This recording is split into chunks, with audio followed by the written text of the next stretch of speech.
Welcome everybody to another MXA video. Today we are testing the newest Suzuki RM125 available. That's right, we got a pretty sick project build today. This is a 2006 RM125. I used to race RM125s back in my day.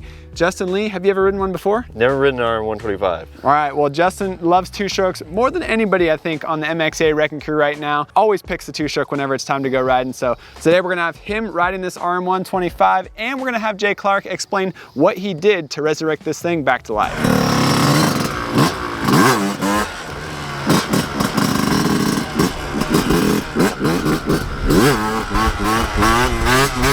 So this is a 2006 RM125, the last year that the RM125 was actually in production, and this is probably one of the most trick ones that we've seen so far. It's got a lot of different details to it. Jay, can we go over some of the finer details of what's on this build? Yeah, well, when we started this thing, it was, fairly roached out like a lot of the builds we do on these older bikes. And when you do these bikes, you have to know that financially it's probably not going to make sense. If you're going to go to this extent, I always say you have to do it because you really love that bike, have a passion for it. It was your dad's favorite bike, your uncle's, or your first bike that you rode, so you want to fix them up. So when we do them, we like to take it down to the frame, check the frame over for any areas that might need welding or anything fixed, things like that, and then get it powder coated. We use San Diego powder coating. And then the same thing with the engine, get the engine all split apart and get everything addressed. You want new main bearings, check the transmission bearings, all those types of things, and new rod from Pro X. We get those things rebuilt. Right. And since we had to part, we had Tom Morgan, TMR, we've known for a long time, and he ported the cylinder for us, had a spec from back, he used to build on 125s for some of the, Supercross race teams back then in the early 2000s and late 90s, and he had a pretty good spec for those. So we got a good, safe, reliable engine there.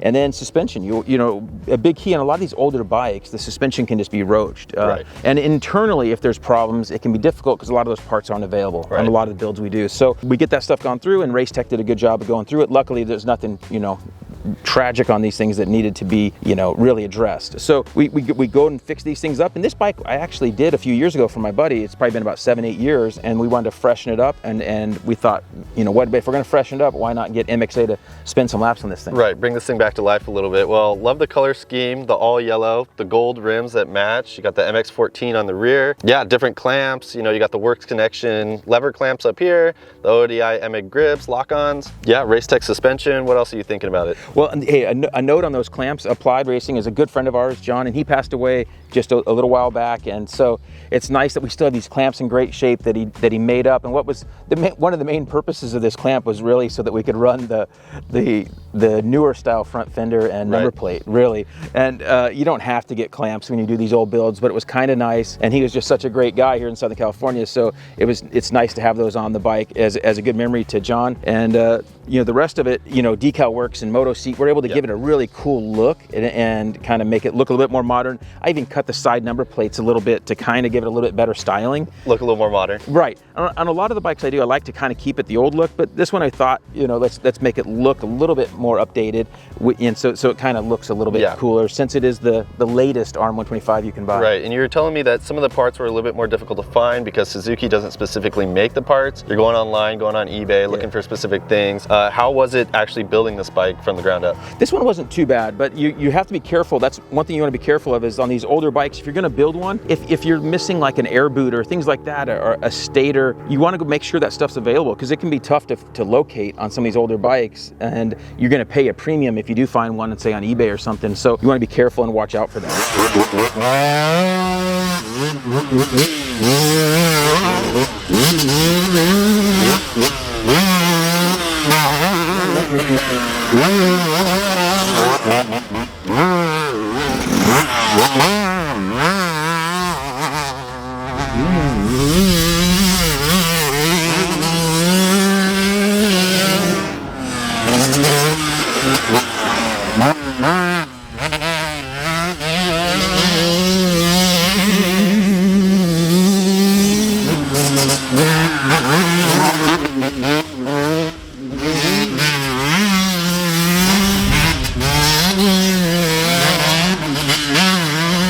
All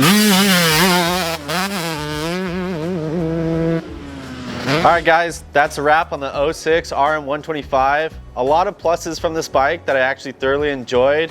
One of them being that you can keep up on the RPMs. I know I said on our KTM 150 video that the 49 tooth sprocket, I kind of had to double downshift into second gear to make those tight inside turns.